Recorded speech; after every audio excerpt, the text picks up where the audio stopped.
En Radio Intereconomía, Pulso Geopolítico. Análisis sobre los nuevos desafíos mundiales. Presenta Rafa Jiménez.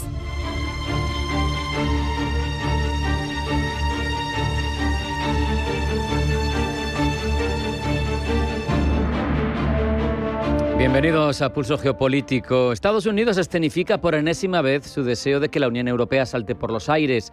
La número 2 del Departamento de Estado, la subsecretaria de Estado de Estados Unidos, se ha despachado bien a gusto contra la Unión Europea en un foro alineado con el gobierno de Víctor Orbán y en tierras húngaras.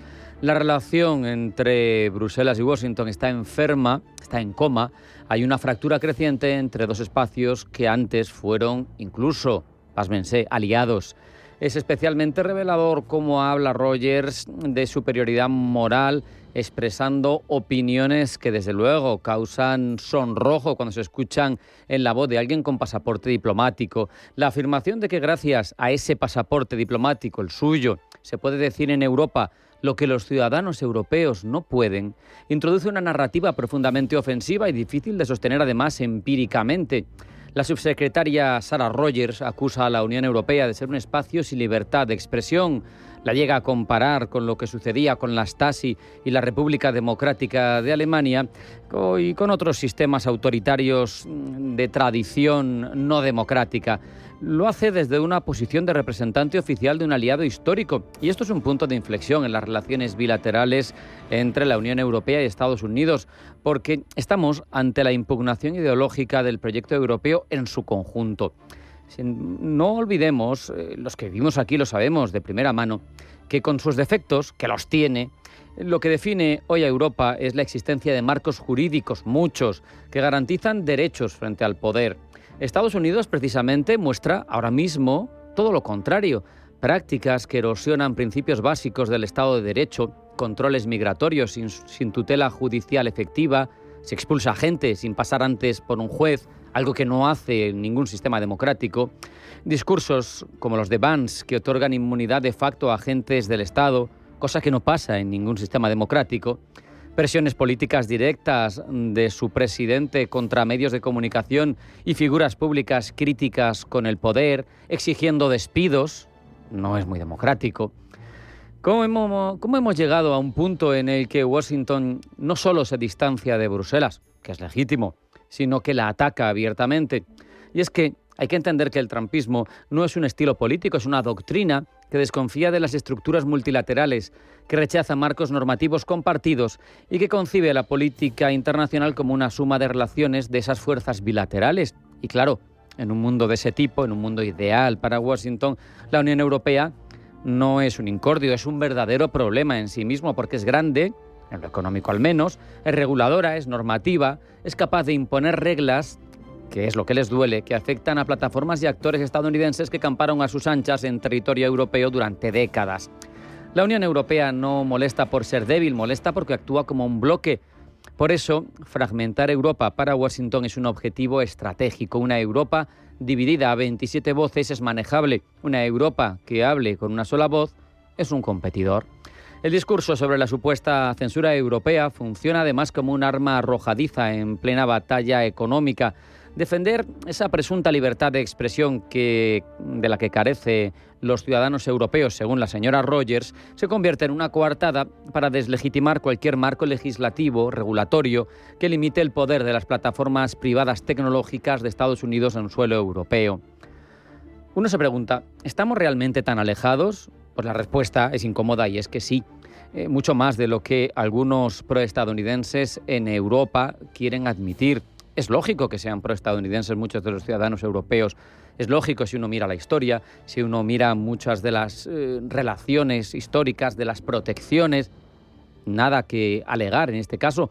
Pero ahora mismo también es obvio, no hay más que con datos en la mano analizar lo que sucede. Estados Unidos se mueve hacia lo autocrático, hacia una lógica de poder sin contrapesos. Han desaparecido los check and balances. Europa, con todas sus imperfecciones, que las tiene y muchas, está todavía anclada en una democracia de límites, de normas y de equilibrios. Por eso, la Unión Europea es un aliado incómodo, un espejo incómodo, porque recuerda a Estados Unidos, a sus dirigentes, que otra forma de organizar el poder es posible, y eso para algunos liderazgos extremadamente narcisistas es absolutamente intolerable. No olvidemos que para Estados Unidos, bajo sus estrategias actuales, todo lo que no es estadounidense es enemigo, lo dicen en sus estrategias de seguridad nacional. Solo hace falta leerlas. Por eso cualquier crítica a la Unión Europea hay que entenderla como lo que es, como un intento de deslegitimar la Unión, presentarla como un proyecto fallido, autoritario o decadente. Es lo mismo que hace Putin, por otro lado. Los extremos se tocan. Vivimos en un orden mundial complicado en el que batallamos por saber qué es democracia, qué es libertad y quién tiene la autoridad moral para hablar en su nombre. Pero desde luego, el que defiende deportaciones y ejecuciones extrajudiciales, el que no reconoce límites al ejercicio de su voluntad fuera de sus fronteras, el que coacciona, no está sentado en Bruselas, está en el despacho Oval, muy ocupado en dinamitar, en el 250 aniversario de la primera democracia liberal moderna, la propia esencia de esa democracia que ellos expandieron por el mundo. Paradojas que tiene la geopolítica. Vamos a hacer un alto en el camino. A la vuelta, información geopolítica que elabora Blanca del Tronco. No se vayan, porque sigue Pulso Geopolítico.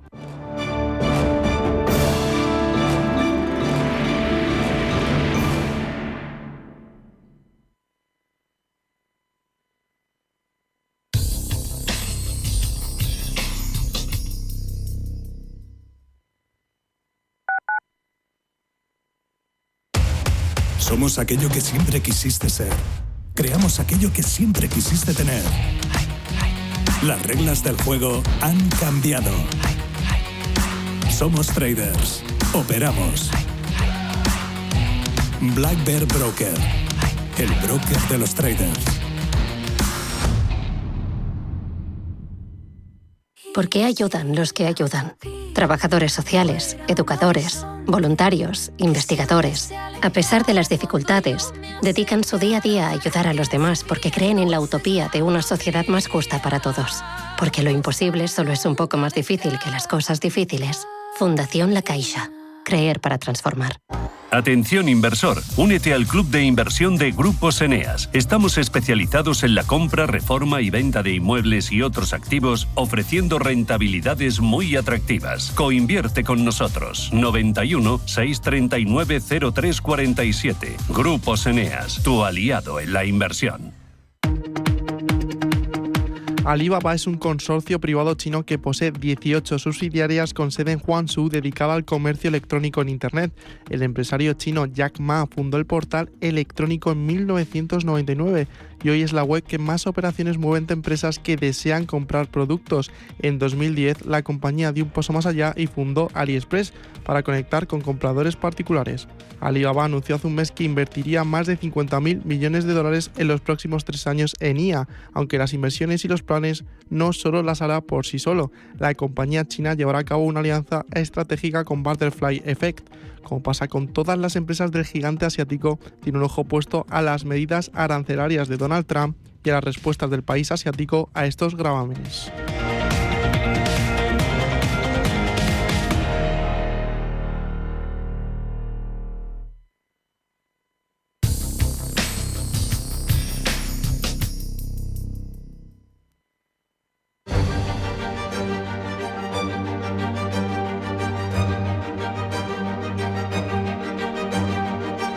En Radio Intereconomía, Pulso Geopolítico. Presenta Rafa Jiménez.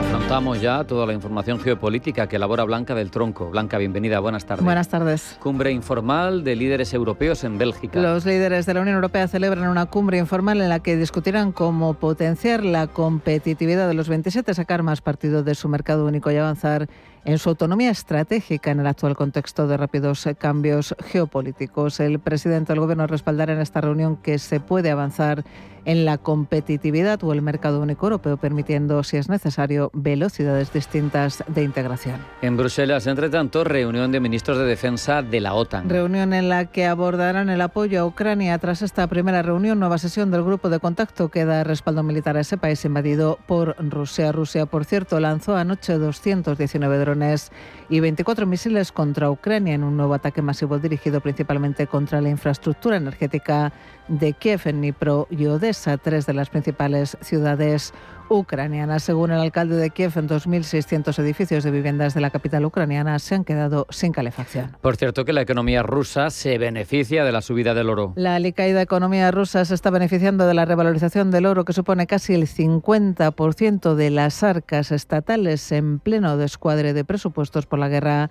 de Ucrania y las sanciones occidentales a los sectores petrolero y gasístico. Y el Kremlin no quiere una escalada con Estados Unidos por los suministros de petróleo ruso a Cuba. El Kremlin asegura que no desea una escalada con la Casa Blanca debido a los suministros de petróleo ruso a Cuba en medio del embargo energético de Estados Unidos a la isla caribeña, aunque dice Dmitry Peskov, portavoz presidencial actualmente, Estados Unidos y Rusia no tienen ningún tipo de intercambio comercial. China, entre tanto, sí mantiene su respaldo a Cuba, aunque existen interrogantes sobre el alcance real de ese apoyo. Caracas y Washington sellan un acuerdo energético a largo plazo. Asociación energética acordada por la presidenta encargada del país, Delcy Rodríguez, y el secretario de Energía estadounidense, Chris Wright, durante una histórica visita de un funcionario de alto rango de la Casa Blanca a Caracas. Sobre el terreno, Venezuela sigue esperando que avance la ley de amnistía en el Parlamento mientras continúan los debates sobre el texto con los familiares de los presos políticos. Una bomba en un centro de votación causa al menos 3 heridos en el sur de Bangladesh. Este ha sido el único incidente de seguridad destacado en el arranque de una jornada electoral blindada por casi 1 millón de efectivos, en la que Bangladesh busca pasar página a 15 años de gobierno autocrático con unas elecciones generales y un referéndum vinculante. Netanyahu regresa a Israel tras reunirse con Trump. Reunión en la que Donald Trump mantuvo su apuesta por negociar con Irán antes de tomar otras medidas. Desde Israel apuestan porque las negociaciones no se restrinjan al programa nuclear iraní, sino que se obligue también a Irán a limitar su arsenal de misiles y a que cese su apoyo a los grupos enemigos de Israel en la región, como Hamas en Palestina o Hezbollah en Líbano. En Radio Intereconomía, Pulso Geopolítico.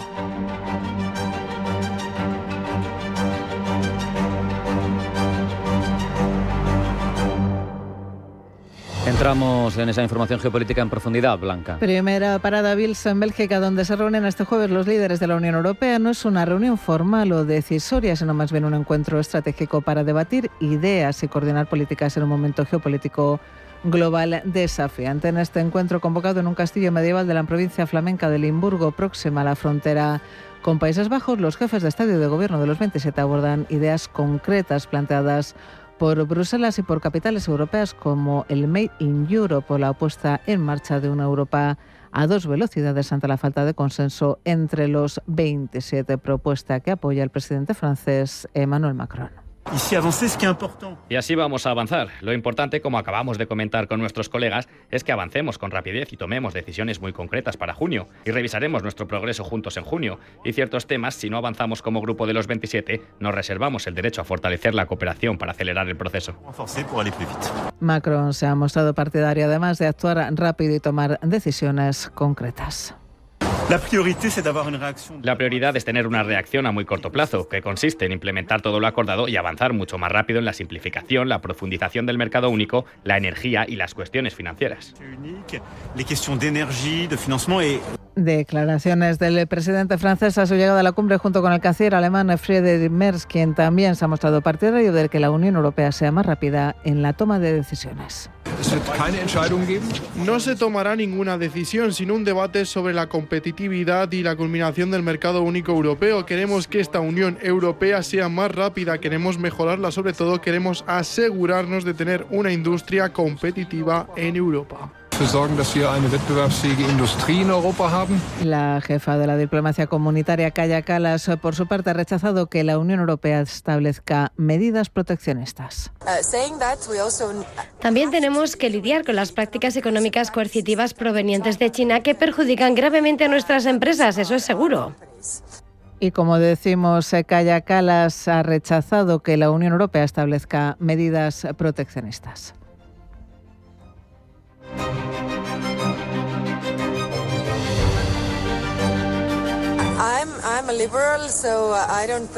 Soy liberal, así que no creo en el proteccionismo porque a largo plazo creo que lo mejor para nuestras empresas es que puedan exportar libremente. Y si nos fortalecemos, nuestros productos también serán competitivos y no necesitaremos el proteccionismo. Esto en Bilsen, mientras y en Bruselas, reunión de los ministros de Defensa de la OTAN. A su llegada, el secretario general de la Alianza Atlántica, Mark Rutte, ha rechazado la idea de que Estados Unidos no esté ejerciendo suficiente presión sobre Rusia para alcanzar un acuerdo de paz con Ucrania, insistiendo en que Estados Unidos está haciendo, dice, exactamente lo que necesitamos. Estados Unidos lidera el esfuerzo de paz y solo un país, la nación más poderosa del mundo, puede hacerlo bajo el liderazgo del presidente Trump, rompiendo el estancamiento con Putin, impulsando el proceso de paz. Así que creo que Estados Unidos está haciendo exactamente lo que necesitamos en lo que respecta, dice Rutte, a Ucrania. El secretario general de la OTAN ha asegurado además que la Alianza Atlántica es capaz tanto de defender su flanco oriental como el ártico y ha reiterado su confianza en el compromiso de Washington con la defensa común, anticipando que habrá una fuerte presencia convencional de Estados Unidos en Europa a largo plazo. Y el embargo de combustible sigue empeorando la situación en Cuba, provocando apagones y poniendo freno al principal sector económico del país, el turismo. En medio de la precariedad, el dictador caribeño Miguel Díaz-Canel ha asegurado que Cuba no está sola. Les puedo asegurar con todo sentido de responsabilidad que Cuba no está sola. Hoy existieron unas conversaciones telefónicas entre el presidente y el secretario general del Partido Comunista Chino, Xi Jinping, con el presidente de la Federación de Rusia, Putin, y en ellos también se manifestó el apoyo. Tanto Rusia como China se han comprometido a apoyar a la dictadura comunista en medio de las amenazas de Estados Unidos. La ayuda de Rusia es de larga data, pero ¿y la de China? ¿Qué hay de fondo más allá de la ideología compartida? Pablo Llanones. Nadie duda de la fidelidad de Moscú hacia Cuba, una alianza que ya es centenaria y que fue clave durante la Guerra Fría. En su nuevo paquete de ayudas, el Kremlin incluirá petróleo, pese a que Donald Trump haya amenazado con imponer aranceles a quien suministre oro crudo a la isla en pleno embargo energético. No obstante, el portavoz del Kremlin, Dmitry Peskov, ha asegurado que, aunque Rusia no desea una escalada de tensión con Estados Unidos, es un hecho que las relaciones comerciales con Washington ya casi no existen. China, sin embargo, no se ha mostrado tan contundente. Pekín, pese a haber reiterado su apoyo político a la isla, no ha especificado cuál será el alcance de su asistencia. Se ha limitado a decir que cualquier apoyo se hará a través de canales bilaterales y dentro de sus capacidades. A riesgo de que esto suene a papel mojado, cabe decir que en las últimas semanas China sí que ha anunciado medidas tangibles de respaldo, como un cargamento de 90.000 toneladas de arroz y una línea de asistencia financiera por $80 millones estadounidenses. La relación que une a ambas dictaduras es ya de larga data y ha estado marcada por visitas de Estado, colaboración en diversas áreas y condonaciones de deudas.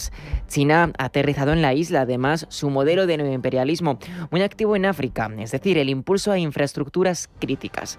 La pregunta es, ¿qué obtiene Pekín a cambio? Según informes recientes del Centro de Estudios Estratégicos e Internacionales, en Cuba hay decenas de bases chinas que espían operaciones militares estadounidenses. La proximidad de la isla caribeña a la costa norteamericana permite a Pekín captar señales de lanzamiento de cohetes en el cañaveral y de conversaciones que transcurren en cada estado, desde Illinois hasta Alaska. La isla se ha convertido, así como ya fue en la Guerra Fría, en el caballo de Troya del socialismo en pleno Caribe, y Trump está dispuesto a hacerlo caer, cueste lo que cueste. Y acuerdo histórico entre Estados Unidos y Venezuela que rompe con años de sanciones estrictas de Washington a Caracas. Gemma González. Venezuela y Estados Unidos han anunciado una asociación energética a largo plazo acordada por la presidenta encargada del país sudamericano, Delcy Rodríguez, y el secretario de Energía estadounidense, Chris Wright, durante una histórica visita de un funcionario de alto rango de la Casa Blanca a Caracas. Acuerdo energético a largo plazo que permite que el país caribeño exporte crudo a mercados internacionales, empezando por entre 30 y 50 millones de barriles que serán vendidos bajo supervisión de Estados Unidos. Los ingresos generados por estas ventas serán depositados en cuentas controladas por Washington para garantizar la transparencia y distribución adecuada. Un acuerdo que la presidenta encargada de Venezuela, Delcy Rodríguez, espera que sea productivo. Que permita una agenda energética que se convierta en motor de la relación bilateral y que esa agenda energética sea productiva, efectiva, que sea beneficiosa para ambos países, que sea complementaria. Desde Estados Unidos, su secretario de Energía, Chris Wright, habla de transformar la relación bilateral. Parte de una agenda más amplia para rehacer las Américas, para acercar a nuestros países, para brindar comercio, paz, prosperidad, empleo y oportunidades al pueblo venezolano, en colaboración con Estados Unidos. No son solo palabras ni ambiciones, sino que ya contamos con planes y acciones muy concretas.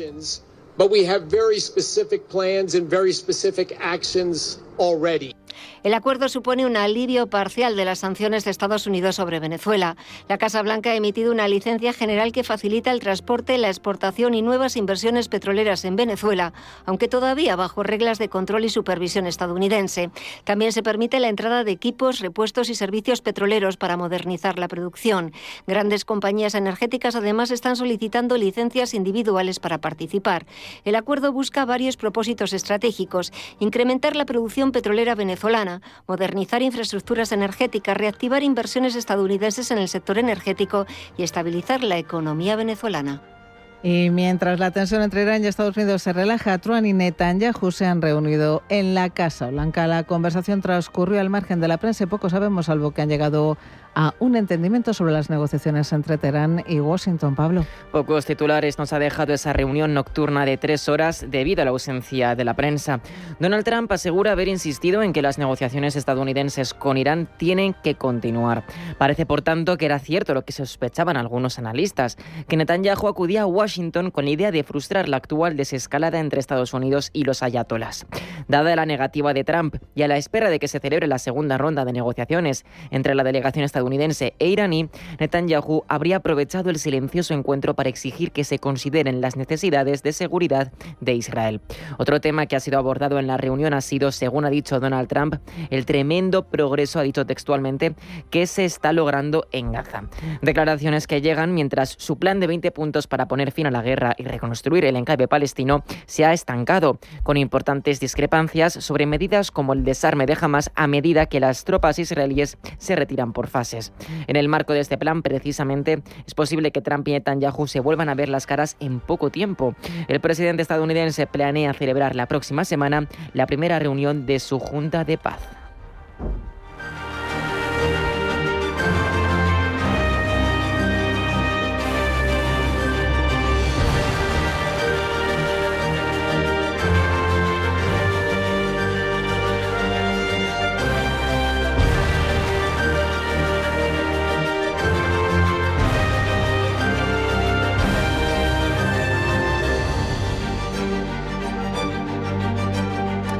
Los próximos minutos los dedicamos, como es nuestro empeño, a desentrañar esas claves que nos demuestran que la información geopolítica, todo está sujeto a sesgos en función de nacionalidad, en función de la propiedad de la empresa, del medio. ¿Quién desarrolla este desafío en cada una de estos repasos de cabeceras internacionales? Pablo Llanone. Pablo, gracias. Buenas tardes, Rafa. Comenzamos con Europa, porque Rusia sigue con los bloqueos a aplicaciones de propiedad occidental. Ahora se ha sumado WhatsApp y esto genera, según el medio británico The Telegraph, que soldados rusos protesten. De esta manera, el rotativo refleja las tensiones entre el Kremlin y su ejército, del cual depende Rusia para la guerra en Ucrania. Según nos cuenta el medio, Moscú quiere que las tropas y sus aliados utilicen una aplicación controlada por ellos. De esta noticia también se hace eco el medio ucraniano Kyiv Post, que se enfoca en los efectos que tiene en la guerra la restricción de apps de comunicación, Pablo. Según dice el rotativo, los soldados en el frente tienen dificultades para comunicarse después de que Telegram fuese restringida en todo el país y las terminales de Internet Starlink fallasen, lo cual ha dejado unidades paralizadas y han provocado incluso incidentes mortales de fuego amigo. Entre tanto, desde el Cáucaso, el medio azerí News Ads nos cuenta cuáles son las exigencias de Moscú para levantar esos bloqueos impuestos a WhatsApp. El portavoz del Kremlin ha declarado que el levantamiento depende de si Meta está dispuesto a cumplir las leyes rusas y a comunicarse con los funcionarios del gobierno. Señaló que si la empresa muestra disposición al diálogo, podría existir la oportunidad de llegar a un acuerdo. Asimismo, el medio azerbaiyano nos cuenta que Meta ha sido designada como organización extremista en Rusia y está prohibida en el país. Volvemos a Europa Occidental porque Frankfurter Allgemeine Zeitung, desde Alemania, nos informa en primera plana de que hay tensión de nuevo en torno a Groenlandia. Y es que los habitantes de la isla ártica viven con miedo permanente desde que Donald Trump amenazó con invadirles. El pasado enero, por ejemplo, se saltaron las alarmas cuando una tormenta dejó sin electricidad a Nuuk, la capital. Ahora, debido al miedo a Donald Trump, la cuestión de la independencia de Dinamarca, que durante mucho tiempo ha sido una vértebra fundamental de la política groenlandesa, ya no es una prioridad. Miramos ahora a Iberoamérica. Allí la reforma laboral del presidente argentino Javier Milei atrae las miradas de los rotativos de la región. Así es, desde el medio colombiano El Tiempo se hacen eco de que el Senado de Argentina ha dado luz verde a dicha reforma tras protestas violentas en Buenos Aires. Modificará radicalmente, dice el rotativo, las condiciones del trabajo en Argentina, caracterizada por un alto nivel de sindicalización y una larga historia de lucha obrera. Seguimos en Iberoamérica. Desde el medio Biobío Chile nos cuentan que Donald Trump ha designado a Perú como aliado, no miembro, de la OTAN. El rotativo hispano nos cuenta que esto no implicará efectos en virtud del artículo 5 de la OTAN de defensa mutua. Será importante, no obstante, para combatir el crimen organizado, un interés compartido por Lima y Washington. Asimismo, el medio nos cuenta que Estados Unidos se encuentra sumido en inversiones importantes en territorio peruano, relacionadas con la extracción de minerales críticos y puertos marítimos. Nos vamos hasta Oriente Próximo. La celebración del 77º aniversario de la Revolución iraní despierta, Pablo, interés en medios aledaños al país persa. Desde el medio catarí Al Jazeera dice que este aniversario ha estado determinado por la furia y la aflicción de la sociedad iraní, bastante marcada por ese asesinato de miles de personas durante las protestas de hace un mes. En contraste a este sentir generalizado, las autoridades iraníes han elevado cánticos de muerte a Estados Unidos y a Israel. Seguimos en Oriente Próximo. El medio Saudi Arab News dirige nuestra atención hacia África, hacia Sudán en concreto, donde un grupo de 5 organizaciones internacionales, también regionales, han pedido el fin inmediato del flujo de armas y combatientes en el país. El llamado Quinteto de Sudán, integrado por la Unión Africana, la Autoridad Intergubernamental para el Desarrollo, la Liga de los Estados Árabes, la Unión Europea y las Naciones Unidas, ha instado a detener el influjo de la violencia. Exhortan a evitar cualquier escalada para proteger especialmente a los civiles, los mayores afectados, dicen, por el conflicto. Terminamos nuestro repaso informativo en Extremo Oriente con el South China Morning Post, donde, Pablo, nos explicas por qué es portada Ursula von der Leyen. Podemos ver la imagen del rostro de la presidenta de la Comisión Europea acompañada del siguiente interrogante: ¿libre comercio o fortaleza europea? Hoy los 27, como les hemos contado, se reúnen y lo hacen según el rotativo hongkonés para determinar el alma de la economía de la Unión Europea. Afrontarán, asegura el medio, problemas como la dependencia de China y Estados Unidos y la protección de industrias clave de las políticas proteccionistas.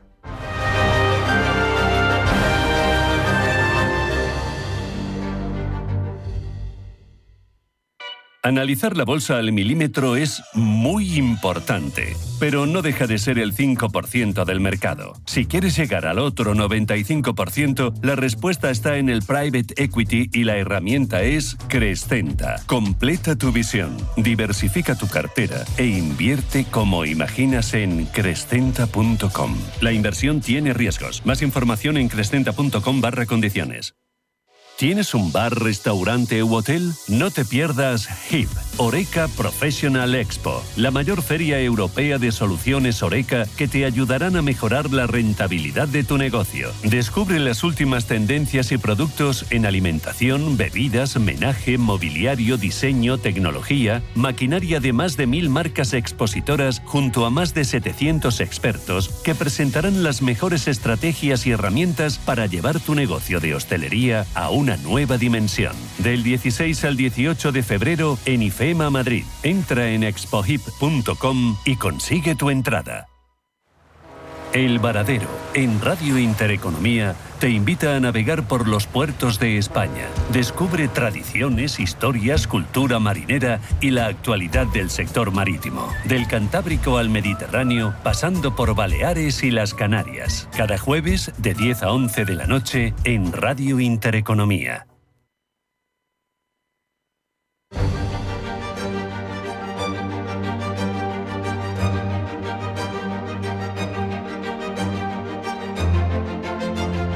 En Radio Intereconomía, Pulso Geopolítico. Japón ha hablado en las urnas y lo ha hecho de forma contundente.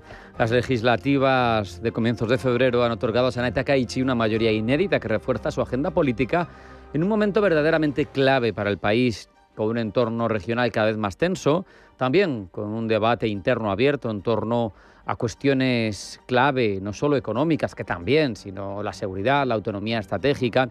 Por eso vamos a analizar qué significa este contundente apoyo a Takaichi, tanto para Japón como para el resto del entorno geopolítico regional asiático. ¿Con qué lo hablamos? Con Miguel Ángel Melián, analista internacional y consultor de asuntos públicos. Miguel Ángel, bienvenido. Buenas tardes. Muy buenas tardes, Rafa. Como siempre, un verdadero gusto estar aquí contigo compartiendo este rato. Esas elecciones, como contaba en la introducción, han dejado una mayoría muy sólida para Sanai Takaichi. Una primera lectura geopolítica que a ti te sugiera ver ese resultado tan contundente con ese control legislativo. La primera idea que se me vino a la mente, Rafa, es que el giro estratégico propuesto por Sanai Takaichi ha sido revalidado en las urnas, por lo tanto tiene un apoyo político y social bastante considerable para llevar a cabo los diferentes objetivos estratégicos que ha propuesto a lo largo de estos primeros casi 100 días de mandato. No podemos caer en el error de menospreciar esos cambios, porque me parece que propone cuestiones verdaderamente relevantes para Japón en materia de seguridad, de defensa, que bien es cierto que se venían destilando, que era hacia donde se iba encaminando poco a poco el país. Yo recuerdo cuando hablábamos aquí con el embajador de Japón en España, que hablaba, bueno, vamos a comprar misiles, porque a veces la mejor forma de defenderse es atacar en origen, pero todo muy, muy envuelto en mucha corrección. Me parece que Takaichi, no digo que no sea correcta, pero es mucho más contundente y mucho más clara, ¿no? Y mucho más directa. O sea, la forma que tiene de actuar, de comunicar y sobre todo de implantar su punto de vista a nivel geopolítico en las diferentes capas de la sociedad japonesa es indudablemente diferente respecto a sus anteriores predecesores. Por lo tanto, estamos hablando de una figura que ella misma se autodenomina esa dama de hierro, admiradora de Margaret Thatcher, como comentamos también hace unos meses. Ha sido capaz de personalizar, Rafa, bastante en su figura todo el éxito posible en estas elecciones, porque recordemos que hace un año y medio el partido, el PLD de Takaichi, tenía unos resultados bastante malos a nivel nacional que hizo que cayera el anterior primer ministro, y por lo tanto, digamos, estamos ante un punto de inflexión bastante sólido y yo creo que con bastante perspectiva. Hablas de punto de inflexión relevante en cuanto a su papel como actor estratégico cada vez más protagonista en Asia. Esto es un punto de no retorno, ¿no? Da la sensación. Totalmente, y yo considero que los diferentes escenarios que está pintando Takaichi respecto a su política exterior nos vienen a dar la razón cuando formulamos o cuando prevemos que Japón va a ser un actor cada vez más fuerte en la región, lo que supondría una serie de reequilibrios estratégicos en el sistema o en la arquitectura de seguridad regional, sobre todo respecto a un punto fundamental que es China, al incluir en este caso la parte más importante que hemos tenido estos meses de polémica, Rafa, respecto a China, son sus declaraciones sobre Taiwán, que parte de un punto crítico que es incluir a Taiwán dentro del esquema de seguridad nacional de Japón, algo que rompe con todas las directrices que hemos estado viendo en esta década y supone dar un paso al frente, Rafa. Claro, pero esa postura, Miguel Ángel, ha provocado una reacción verdaderamente contundente, muy dura por parte de Pekín. Ha dicho que no tiene nada que hablar con la responsable política de Japón mientras no se disculpe. ¿Qué riesgos, en tu opinión, abre un choque diplomático de tanto calado con China? La primera consecuencia que hemos visto cuando este tipo de tensiones se elevan es la utilización económica y comercial por parte de China como arma geopolítica respecto a Japón. Lo vimos ya en 2010 con esas limitaciones a las exportaciones de tierras raras y otros productos japoneses, y lo vimos hace unos meses con el marisco japonés, Rafa. Esa es la primera reacción que siempre opta China y dice, oye, voy a jugar con esta interdependencia económica financiera que tenemos ambas partes para presionarte. Y un segundo elemento que me parece también importante es cómo la reacción china manda un mensaje más allá de Japón y le dice al resto de actores regionales, oye, no opines sobre temas estratégicos respecto a China y sobre Taiwán porque estamos dispuestos a actuar y a ejercer los elementos de presión estratégicos que tenemos a disposición. Hemos hablado, nos acabas de contar efectivamente sobre esas tensiones en torno a las tierras raras, que son, parece, el as en la manga más recurrente de China últimamente, que le ha llevado a doblar el brazo incluso a Donald Trump en su pulso arancelario. Es evidente que en esa transición de la primera década a la segunda del siglo XXI, el castigo que impuso Pekín a Tokio, pues sirvió a Tokio, entre otras cosas, para posicionarse como uno de los actores que saben reciclar esas tierras raras, ya que no las producen. Bueno, porque al final hay que buscar estrategias de autonomía, ¿no? Pero en cualquier caso, ¿qué otras vulnerabilidades tú ves por parte de Japón en estos terrenos o en otros similares que a lo mejor puedan hacer daño a un país que, por mucho que siga siendo una gran potencia, está en un cierto declive económico, le van pasando, le van adelantando, ya lo ha hecho Alemania hace unos años, India le va a adelantar en no mucho tardar y tiene 100 y pico millones, 122 millones de habitantes que demográficamente no puede sostener el ritmo a otros países de la zona, ¿no? ¿Qué otras vulnerabilidades tiene? Creo que la mayor parte de las vulnerabilidades estratégicas que enfrenta Japón, Rafa, van a ser respecto a su industria tecnológica.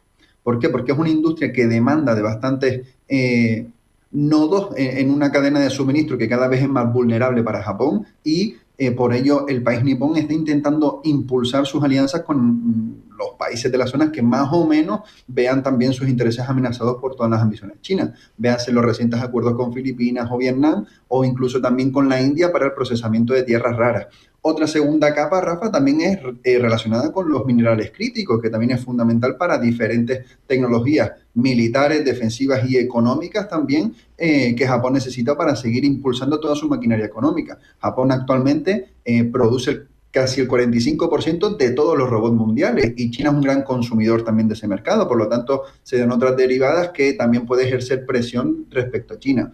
Pero sin duda alguna también Japón está intentando, Rafa, aumentar esa capacidad para la producción de chips dentro de su territorio, de semiconductores. Vemos esas inversiones de casi $7.000 millones con TSMC en territorio japonés, o los más de 10.000 millones que lleva invertidos en Rapidus. Es decir, estamos viendo un Japón que intenta no quedarse relajado respecto a la competitividad del resto, y creo que va a ser uno de los principales pilares que va a incrementar Takaichi en este nuevo episodio que se nos abre. Un asunto al que yo no le veo respuesta sencilla y que no sé qué plantea Takaichi, que es interno, pero que me parece que es existencial casi, es ese desafío demográfico en un país, como decíamos, no solo que tiene una masa crítica menor, que eso es un hecho, sino que es una sociedad avejentada, pero que en paralelo es refractaria a la inmigración. De las más restrictivas. ¿Hacia exacto. dónde va? Porque si no quieres migrantes y tu sociedad es cada vez más vieja y hay pocos japoneses en comparación con los rivales geopolíticos, no sé cómo lo piensas solucionar.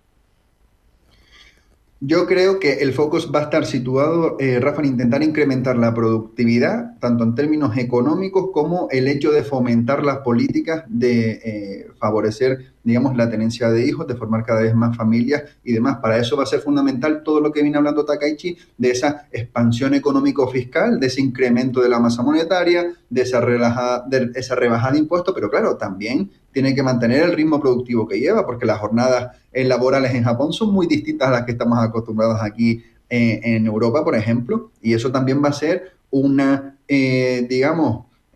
planteamiento muy, muy complejo porque implica factores económicos, sociales, productivos y sobre todo geopolíticos, porque es lo que estamos hablando. Al final todo se enmarca en un paraguas de competición, Rafa, y los políticos tienen que tener en cuenta todas estas capas si quieren actuar de manera eficaz y ser capaces de responder a los retos que se les están planteando. Otra cosa es si lo van a conseguir o no, y Takaichi por delante tiene un escenario bastante complejo en este sentido con lo que estamos hablando en términos demográficos y económicos.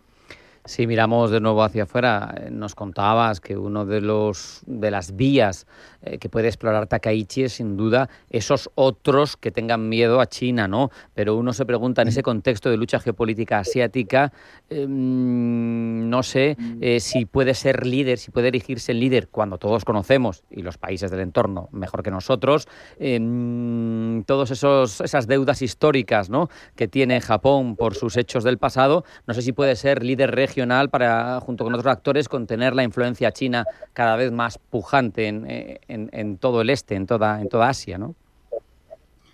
Sí, las ambiciones históricas a nivel geopolítico de Japón siempre van a estar ahí, igual que en el caso de Alemania, cuando comentamos toda esta doctrina nueva militar y de defensa que tiene, esa ambición de rearmes. El caso de Japón es bastante curioso, porque en la región siempre ha tenido ese papel de socio confiante en el que apoyarse para reequilibrar, digamos, este sistema de seguridad frente a China. Pero claro, Sanae Takaichi tiene un perfil bastante diferente que rompe con los anteriores y está dispuesta a modernizar toda la industria militar japonesa y sobre todo el melón de la reforma de la Constitución, que prácticamente desde el año 1947 ha venido desarrollando una doctrina militar basada sobre todo en el aspecto defensivo, pero con esta nueva líder considero que vamos a ir avanzando hacia un Japón menos defensivo y más hacia una política ofensiva limitada, es decir, a una capacidad de disuasión bastante activa, que sin duda va a encender las alarmas también en diferentes socios de la región que se van a mostrar menos o más confiantes en Japón. Mirando quizá a medio plazo, te pido opinión, no un diagnóstico certero, que no sabe nadie cómo va a evolucionar, pero este Japón más asertivo, ¿tú crees que contribuye a una estabilidad regional en la zona?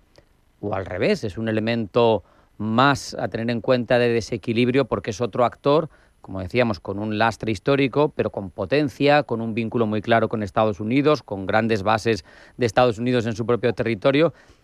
¿Este Japón distinto de Takaichi ayuda a calmar o a exacerbar los ánimos en la geopolítica asiática? Para responder a esta pregunta, Rafa, creo que es fundamental entender cómo está dispuesta la arquitectura de seguridad en la región, de qué actores depende principalmente y cuáles son las principales amenazas. En estos días se va a celebrar la conferencia de Múnich y en su informe, por ejemplo, se ve cómo numerosos países han aumentado esa percepción de amenaza sobre China, en el sentido de que ven al actor chino como una amenaza principal para su soberanía. En este caso, si ya nos ponemos en términos de perspectiva, analizar qué tipos de escenarios, yo soy más propenso a opinar que Japón puede ser un garante de la seguridad regional. ¿Por qué? Porque cuenta, aparte de con ese apoyo de Estados Unidos, entra acorde a la visión que el país estadounidense refleja en su estrategia de seguridad nacional. ¿En qué sentido? De la responsabilidad compartida. Y Japón ha entendido bastante bien esta idea estadounidense y creo que va a ser esa punta de lanza a nivel disuasorio para contener las expansiones chinas en la región. Cada vez más Japón también se va a ir centrando menos en Rusia, no la está considerando tampoco como una amenaza existencial, y en cambio todo lo referente a China, Taiwán y lo que viene siendo las estructuras de las rutas comerciales y económicas cada vez importan más. Y en este sentido yo creo que Japón, si se pone de perfil respecto a China, estaría introduciendo un error estratégico, y en cambio yo creo que va a apostar por un elemento más conciliador con las políticas de los países del entorno, asegurando rutas comerciales, estabilidad y defensa en torno a todos los elementos geopolíticos que estamos comentando. Porque si hablamos de esa relación Estados Unidos, Japón, Corea del Sur, Australia, Nueva Zelanda, ese germen de una proto-OTAN asiática, igual sería escalar mucho, ¿no? Pero hay quien la ha propuesto, y viene ya de hace tiempo la discusión, ¿no? Con quejas de Pyongyang, y supongo que tampoco es vista con buenos ojos por parte de Pekín. Exacto, ¿no? Y es una discusión, Rafa, que se lleva desarrollando justamente en el seno de la OTAN desde hace varios años, en las diferentes cumbres y en los diferentes conceptos estratégicos. Una de las líneas principales es la idea de esta OTAN global, y en el Indo-Pacífico, por supuesto, que el principal aliado que se postula a liderar este tipo de alianzas futuras es Japón. ¿Sería incrementar las tensiones? Por supuesto. ¿Sería también establecer un pilar de seguridad a nivel del Indo-Pacífico? También. Actualmente estamos viendo esos pequeños principios de liderazgo japonés en alianzas regionales como el Quad, en el que también se encuentra la India, o los posibles los acuerdos de defensa que iba desarrollando en los últimos 5 años Japón con diferentes países de la región como Filipinas o Australia. Y por tanto, actores también como Nueva Zelanda, Corea del Sur, van a ser vitales en este equilibrio, pero totalmente creo que nos adentramos en un escenario ya de competencia sostenida en lo que vamos a ver dos bloques respecto a la política china, la parte occidental y todos los aliados que China consiga también acometer a su causa o a sus intereses. Y por cerrar con el propio Japón, que es lo que nos ha traído aquí, con una heredera de ese Shinzo Abe asesinado en ese pseudomagnicidio, ya estaba retirado, ¿no?, del año 22, pero que deja con sus Abenomics una idea, un espíritu que con este refuerzo legislativo parece que tenemos a Nae Takaichi para rato, ¿no?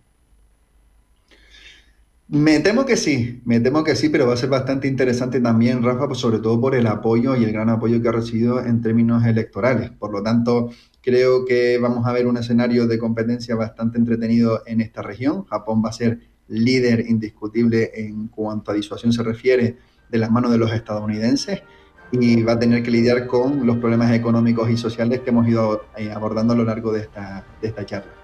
Miguel Ángel Melián, analista internacional, consultor de asuntos públicos. Siempre es un placer hablar contigo. Te mando un abrazo. Hasta la próxima. Otro para ti, Rafa, y que tengas muy buena tarde. Un abrazo.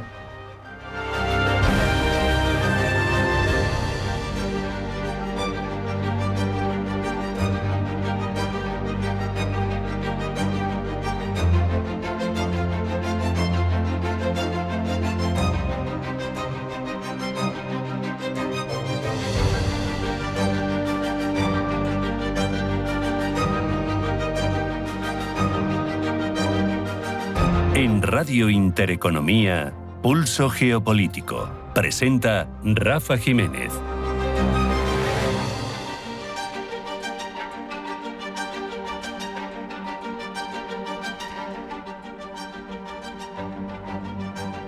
La inteligencia artificial, lo sabemos ya, no es algo de espectáculo, algo de prueba, algo que llega y no se sabe si es para quedarse. Sabemos que lo ha hecho, que está aquí y que está permeando a todos los ámbitos de la sociedad y está de actualidad. Lo nuclear también, con el fin del tratado START, ya no hay ningún tratado internacional que limite las armas nucleares, es siempre motivo de preocupación y más cuando se habla de geopolítica. Claro, si unimos estos dos elementos en un ámbito como el de la disuasión nuclear, que durante décadas se consideró reservado al juicio humano y a procedimientos extremadamente conservadores, cuidadosos, pues nos surgen un montón de inquietudes, de cuestiones que vamos a preguntar durante los próximos minutos a Luciana Alejandra Rodríguez Labarrera, de grado en Relaciones Internacionales de la Universidad de Navarra, autora del documento de opinión del Instituto Español de Estudios Estratégicos, Armas Nucleares e Inteligencia Artificial, un equilibrio entre la automatización y el factor humano. Luciana, bienvenida, buenas tardes. Muchísimas gracias. Cuando hablamos de integración de la inteligencia artificial en el ámbito nuclear, ¿cómo cambia el paradigma de modelo clásico de disuasión basado en el juicio humano, de control de la disuasión y de control de esas armas basada en el juicio humano, y procesos siempre muy lentos, de muchas garantías? ¿Cómo cambia el paradigma, la introducción de la inteligencia artificial aquí?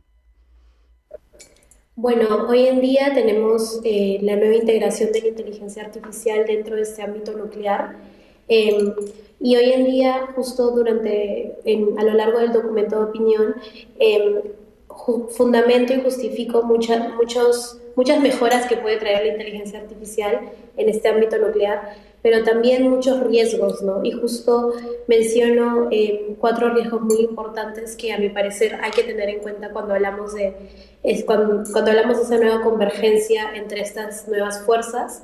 Por ejemplo, existe el riesgo de que el algoritmo, la inteligencia artificial, interprete erróneamente maniobras de otros estados. Claro.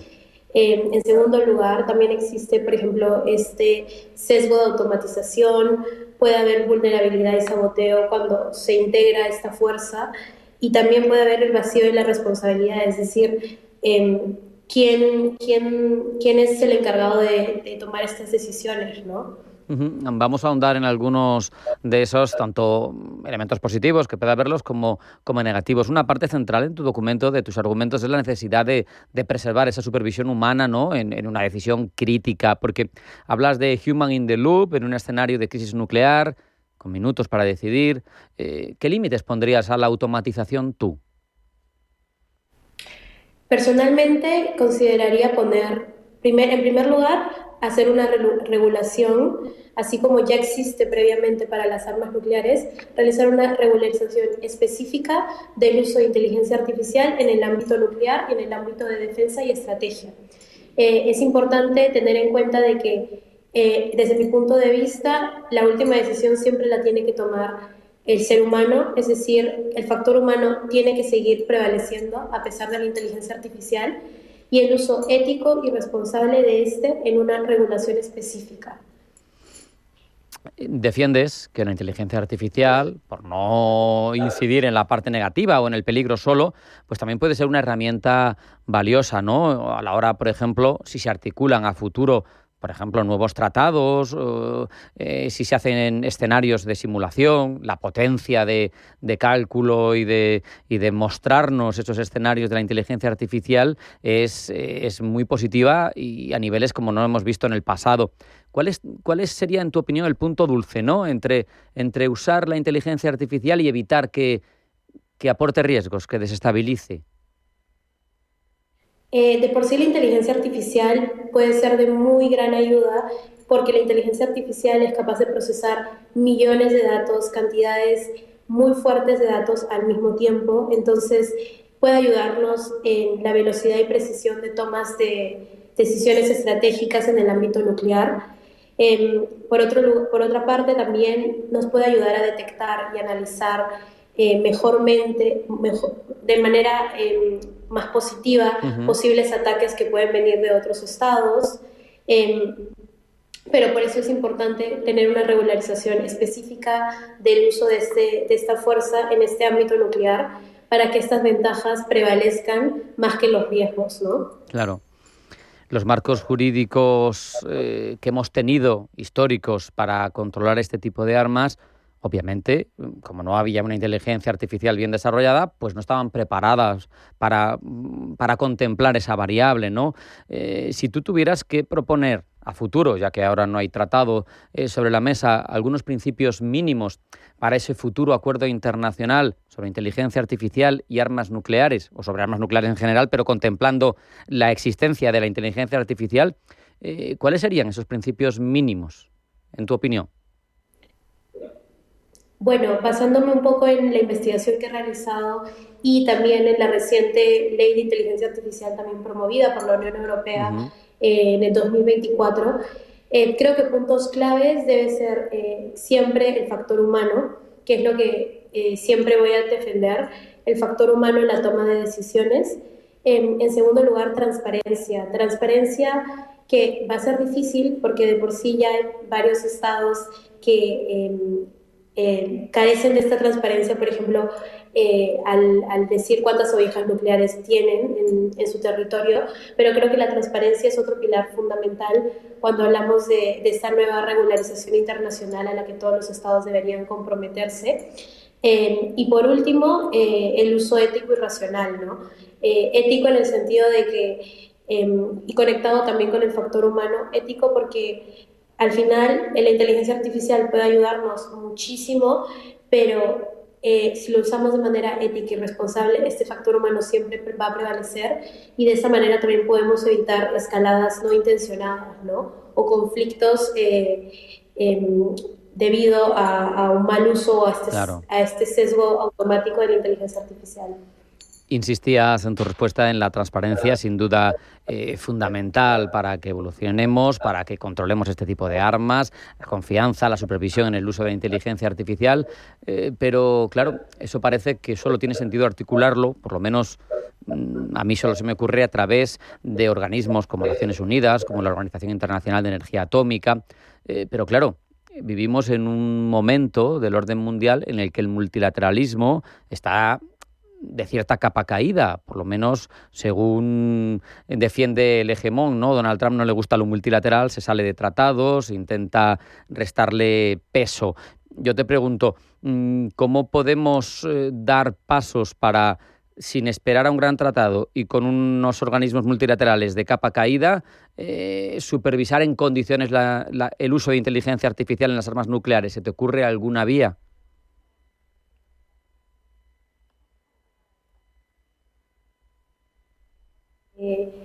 Cada uno quiere, en el nuevo orden internacional hay poco compromiso por permanecer en estos organismos internacionales y por permanecer en estos tratados que hace algunos años atrás tenían más fuerza, ¿no? en el orden internacional.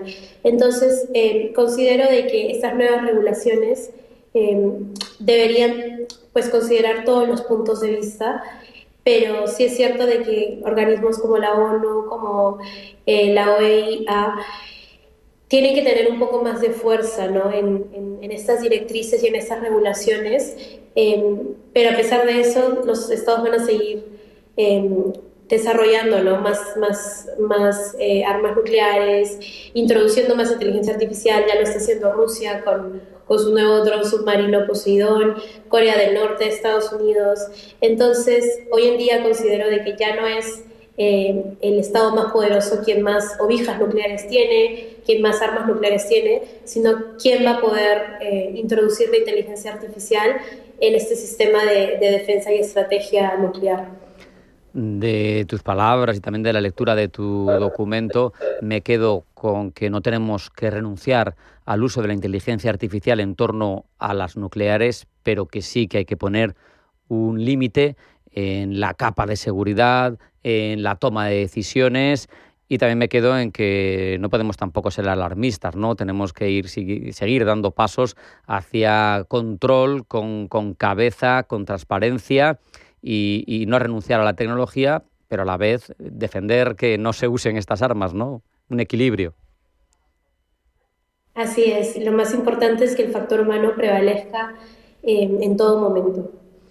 Pues con eso nos vamos a quedar. Luciana Alejandra Rodríguez Labarrera, Universidad de Navarra, alumni y autora de ese documento de opinión, Armas nucleares e inteligencia artificial, un equilibrio entre la automatización y el factor humano. Muchas gracias por tu tiempo. Hasta la próxima.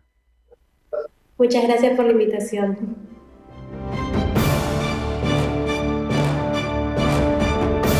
Esto es lo que ha dado de sí esta edición de Pulso Geopolítico, en la que, recordemos, por un lado, hemos ahondado en la fractura que da la sensación busca Estados Unidos dentro de la Unión Europea. No hay más que leer Heritage Foundation, pero ya no son solo los think tank estadounidenses, no hay más que escuchar a los altos cargos de la administración de ese país para, viniendo a Europa, la subsecretaria de Estado, Susan Rogers, lo ha dicho alto y claro, puedo hablar con libertad en Europa porque tengo pasaporte diplomático, los ciudadanos europeos no lo pueden hacer.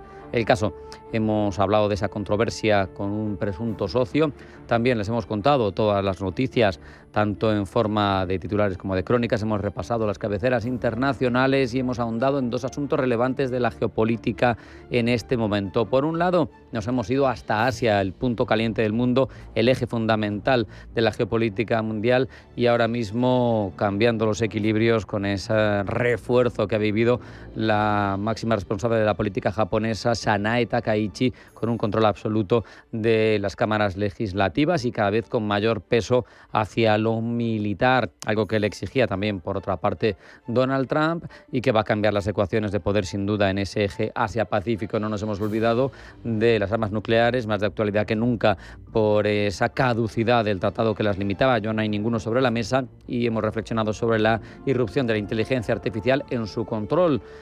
Al final, la conclusión es que siempre tiene que haber un criterio humano para evitar, como ha sucedido más de una vez, quien sabe de historia de la geopolítica lo recordará, algún accidente en este caso.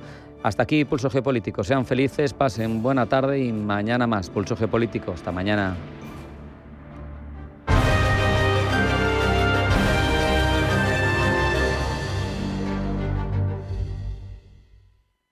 En Equam Capital llevamos más de 10 años invirtiendo contigo en buenos negocios que funcionan y con los que hemos aportado valor a nuestros copartícipes.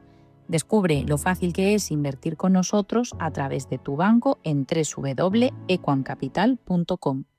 Dormir bien lo cambia todo. El descanso, el ánimo, la forma en la que afrontas el día. M5 de Sol Naturaleza es un complemento natural a base de plantas, triptófano y melatonina, pensado para ayudarte a mejorar la calidad del sueño y la estabilidad emocional. Una sola cápsula al día para respetar tu ritmo natural. Sol Naturaleza. Personas cuidando personas. Más información en solnaturaleza.es o llamando al 91 31 31 409.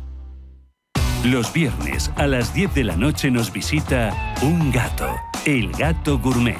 En Radio Intereconomía, Andrés Sánchez Magro presenta una guía semanal gastronómica, enológica, de restaurantes, literaria, musical y con todos aquellos ingredientes para cocinar la buena vida. El Gato Gourmet, los viernes a las 10 de la noche en Radio Intereconomía. Radio Intereconomía, la radio de los negocios para estar bien informado. Eres lo que escuchas.